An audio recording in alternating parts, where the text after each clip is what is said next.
One day I was teaching this class, speaking class. It's the last day of the class. It'd been like 6-month program. And this gal comes over to me and she says, "Hey, Caterina, okay, I did this business class. I did the speaker class. What else you got? I love being with the ladies." And that's when the light bulb went off that I was not consciously trying to cultivate community. But from that day, I was. And that's where all these other things that we've already talked about come into play. Consciously curate your community, and women will come out and be with you.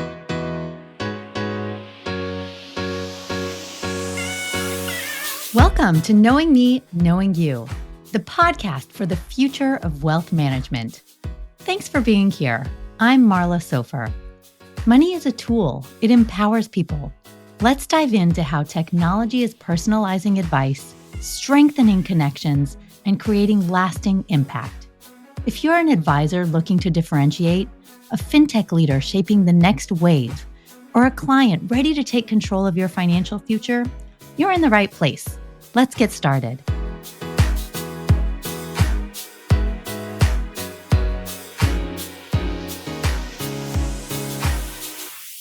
Hi, and today we have the pleasure of speaking with the amazing Caterina Rando, a business mentor extraordinaire dedicated to supporting women entrepreneurs. As the founder of the Thriving Women in Business Community and Center, Caterina has created platforms that foster connection, learning, and growth for women in business. Her mission is to empower women to be loud and proud about the value they bring, ensuring that they build thriving, mission-driven businesses. Caterina not only created this organization, she has inspired multiple women to build their own communities as they seek to be entrepreneurs that grow their revenue and become thriving entrepreneurs. Welcome to the Knowing Me, Knowing You podcast. Thank you. I am blessing to be with you. I'm so happy to be here. I'm so excited that you're here. And that actually starts our very first question that we always ask guests is, what excites you about the moment that we're in right now? You can answer it in any way you want. But when you think about you, your clients, your business, what excites you about where we are right now, maybe with that aim toward, kind of financially? One thing that excites me is that our post-pandemic work lifestyle allows us to have so much more reach.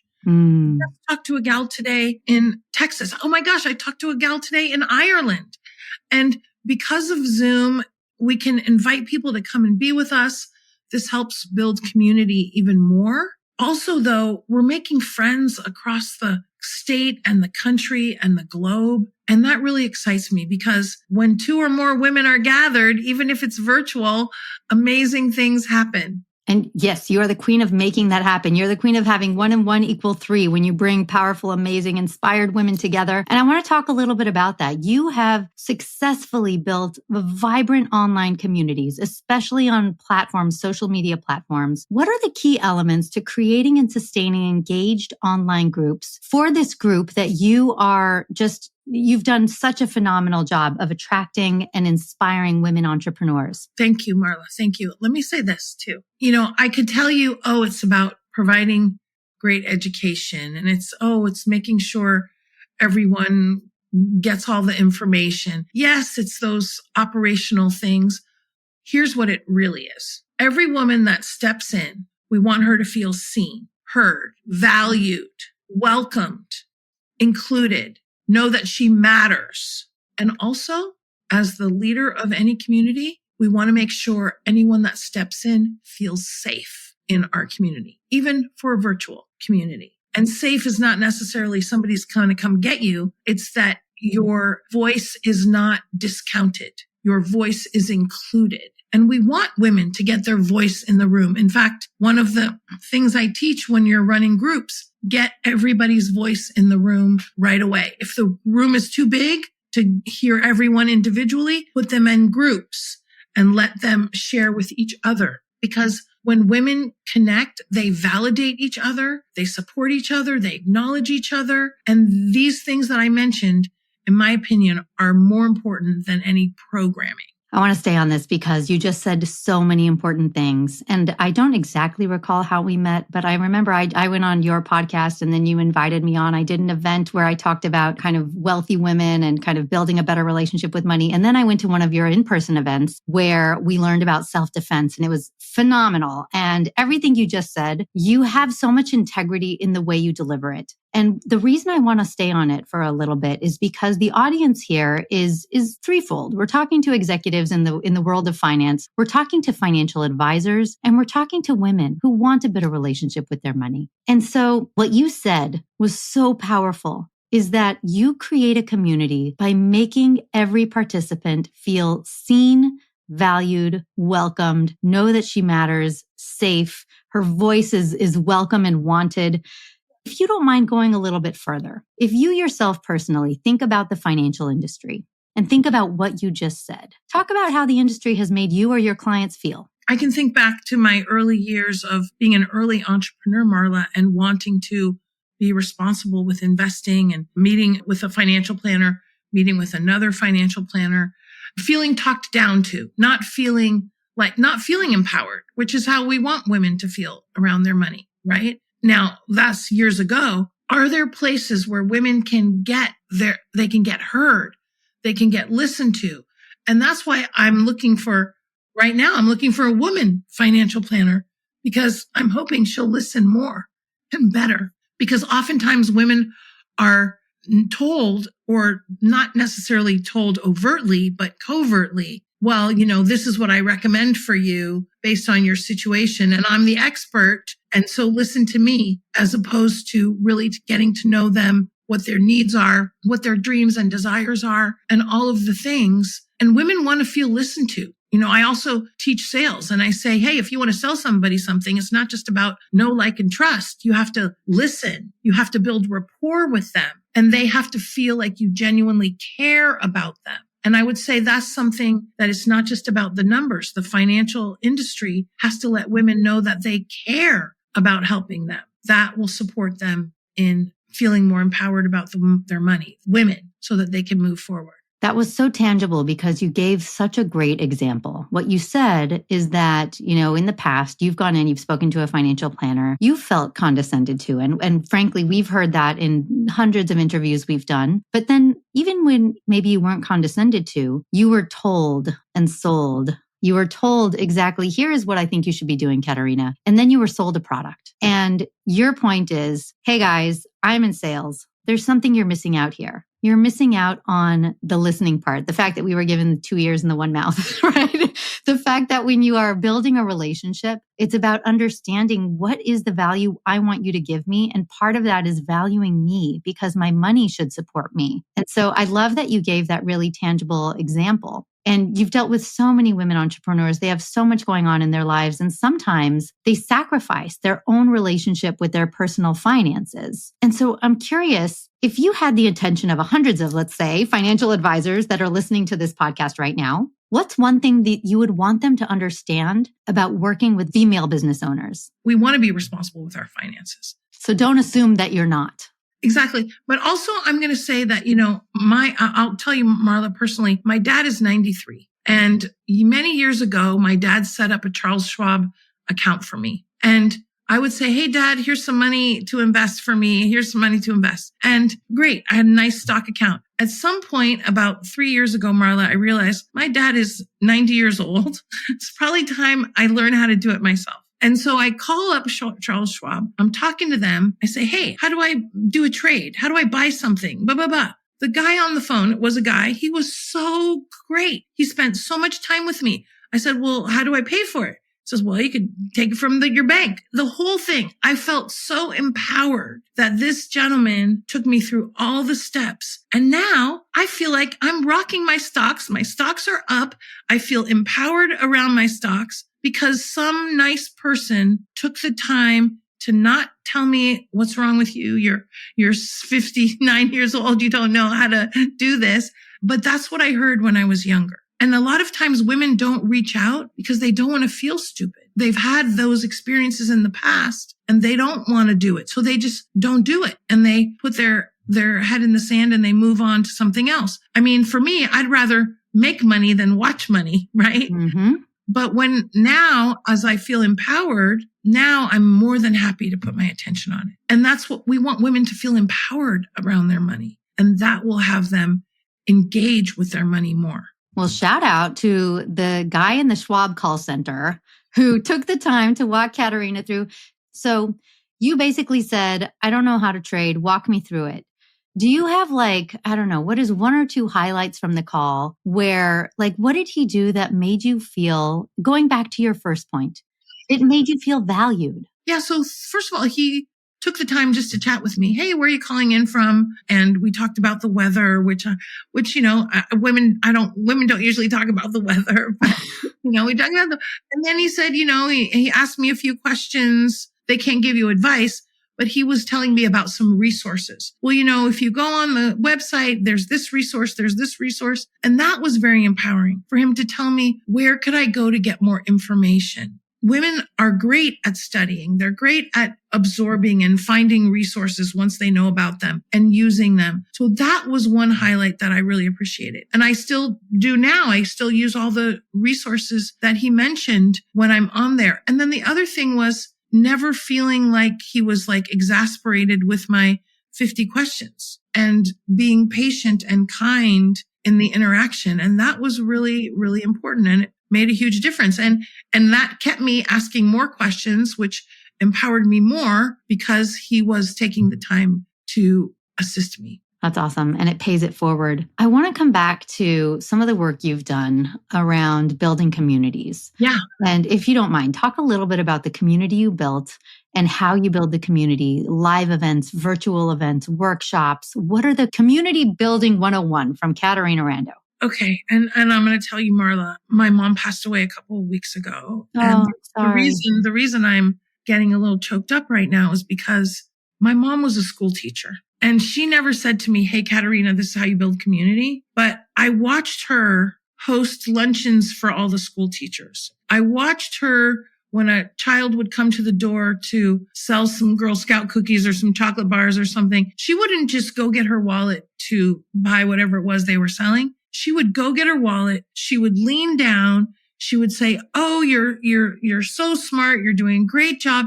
She would acknowledge them. She would buy whatever it was. And then she would be so happy for the interaction. And when I was in grammar school, my mom threw a pizza party for my birthday. And I guess because she was a school teacher, she knew about people not feeling included or kids not feeling included. And so she said, okay, well, we're going to invite everybody to the pizza party. And I remember the one kid in my class that nobody ever invited to anything. And my mom invited him and he was so happy. So I learned this from my mom about, hey, everybody wants to feel included and let's include everybody. Now, I will say these days if you appear to lack integrity, if you are negative all the time, no, you do not get to come hang out with me and my gals. Okay. But otherwise, everyone is welcome. And that attitude of what I said to you earlier, seen, heard, welcomed, valued, included. We all want to know that we are welcome and that we matter. And that's what we do in community, whether it's at my center, if we're doing it online. And it's not always about business and education. Well, a couple weeks ago was my birthday. I did something called Fempire Fest, a day of play for women on a mission.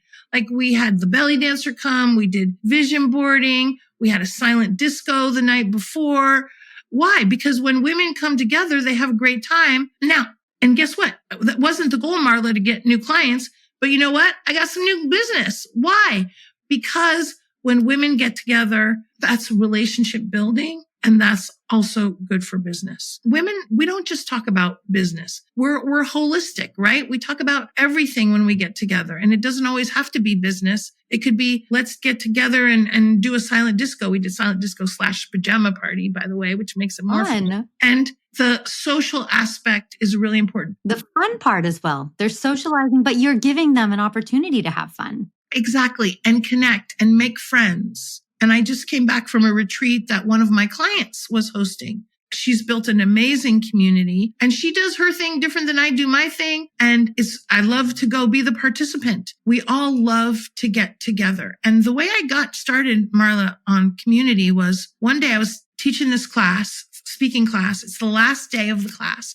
It'd been 6-month program. And this gal comes over to me and she says, hey, Caterina, okay, I did this business class. I did this speaker class. What else you got? I love being with the ladies. And that's when the light bulb went off that I was not consciously trying to cultivate community. But from that day, I was. And that's where all these other things that we've already talked about come into play. Consciously curate your community and women will come out and be. What if financial planning wasn't just about numbers, but about you, your values, your goals, your vision for the future? Nomi is transforming client discovery for wealth managers, going beyond assets and risk scores to uncover what truly matters. With behavioral insights and real-time data, Nomi helps advisors personalize advice, build deeper connections, and grow their businesses. Because the best financial decisions start with knowing you. Discover the future of client engagement at nomi.com.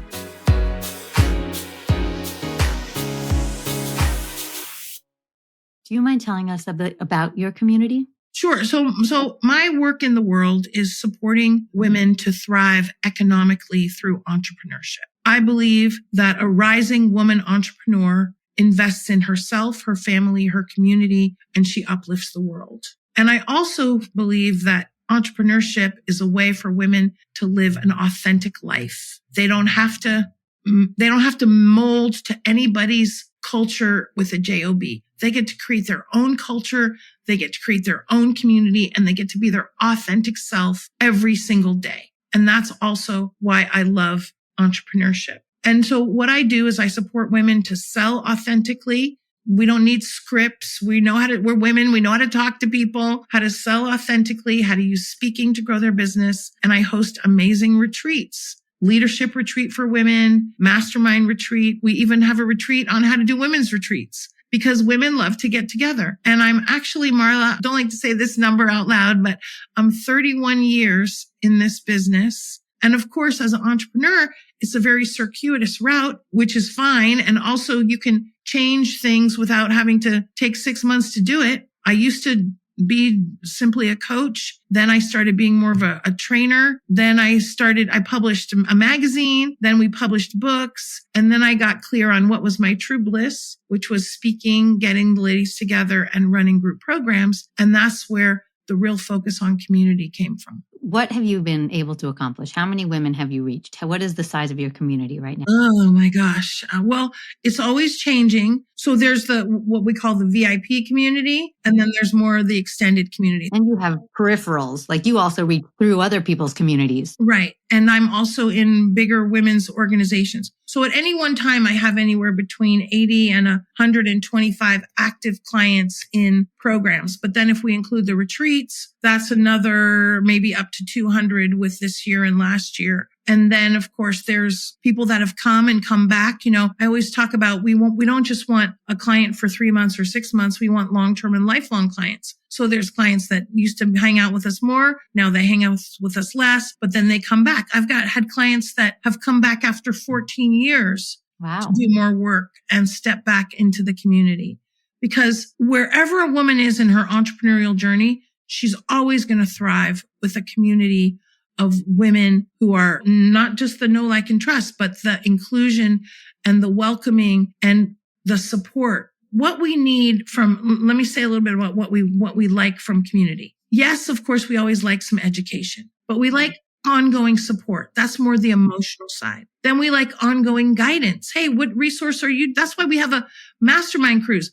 I put some gals together for a mastermind on a ship we were on a cruise ship. And I said, hey, we're going to mastermind for 90 minutes. Then we're going to go to dinner. They're still masterminding 7.5 hours later. Wow. Why? Because they wanted to share ideas, share resources. And that's a big part of the value of community. And then also the ongoing encouragement, Marla. Even when we're confident women, we have days where we don't feel as confident or we've had a disappointment. And it's so great when you got a whole gaggle of girlfriends that are going to say, hey, mama, don't forget, you're amazing. Don't forget you did this, this, and this. Don't forget what you did 5 minutes ago. And that encouragement is huge, especially for these days where a lot of us are working remotely too.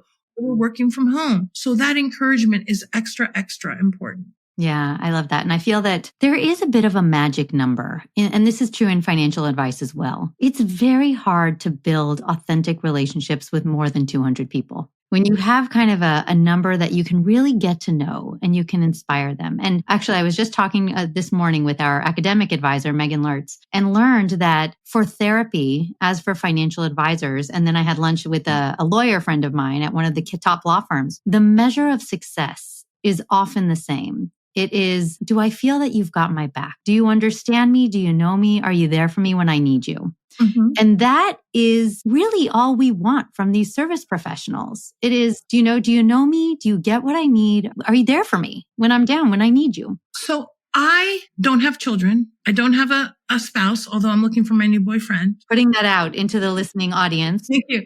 My point is that, a lot of people say, hey, you can catch me 9 to 5. Otherwise, don't talk to me. And, now with social media, not so much social media, but with texting and direct messaging, people can reach out to you anytime. If my client reaches out and she has a question, I'm not going to say, Sheila, talk to me on Monday, probably because on Monday I'm packed anyway. I'm going to take the time to respond to her question. And I talk to my clients all day long through texting or direct messaging. And I say to them, hey, reach out to me anytime. And in all of these years, Marla, there's only one time I have ever felt someone was taking advantage or pushing too much. But you know what? She was going through a very challenging time. And guess what? She's still my client and I'm not hearing from her anymore because that was just one time that she needed a lot more support. So this idea that not being accessible, being behind the curtain, or, hey, you got to talk to 5 people before you talk to me, that does not cultivate long-term and lifelong clients. It is when you go the extra mile or you go out of your way a little bit, not to your own detriment, but to be responsive to your clients and your community. That will absolutely keep them coming back.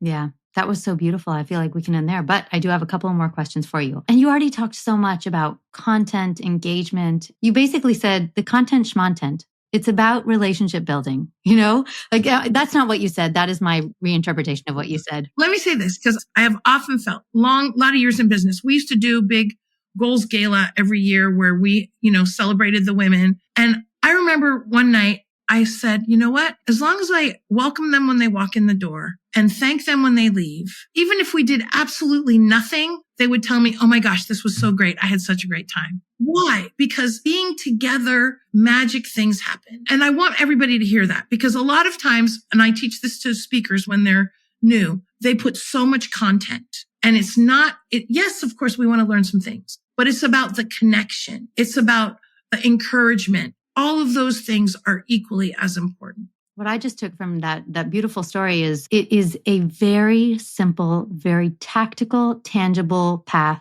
to allowing your client to feel seen. That when you welcome them and you thank them, it is a direct, path to their soul by saying, I see you, I'm welcoming you, you're included here, and we're excited about what we're about to do together, what we just did together. Exactly. You were an early supporter of NOMIs, and I'm very grateful for that, as we empower people to achieve their goals in alignment with their purpose. When you were talking about your mission, Caterina, is that when you have more female entrepreneurs living authentically, you can change the world. I couldn't agree more with you on that. Do you mind sharing a little bit about how you envision when women take control of their capital, when they make more deliberate choices in line with their purpose? How did that kind of resonate with you when you first heard about what I was building at NOMI? Well, I was excited about it because I am all about giving entrepreneurs all the tools, all the resources, not only for selling and growing their business, but for feeling empowered with their money themselves in their own household. And the other thing that we know, and this, I'm sure you know this, Marla, from the studies, that women invest in things that help others often. They invest in the healthcare of their children. They invest in their community. They are very giving from a philanthropy. They don't invest so much in tobacco and alcohol and other things that are not really serving the community. Women are great stewards of money. And that's what I want. I say this to women all the time. If you say, oh, well, we'll just leave it to the billionaires.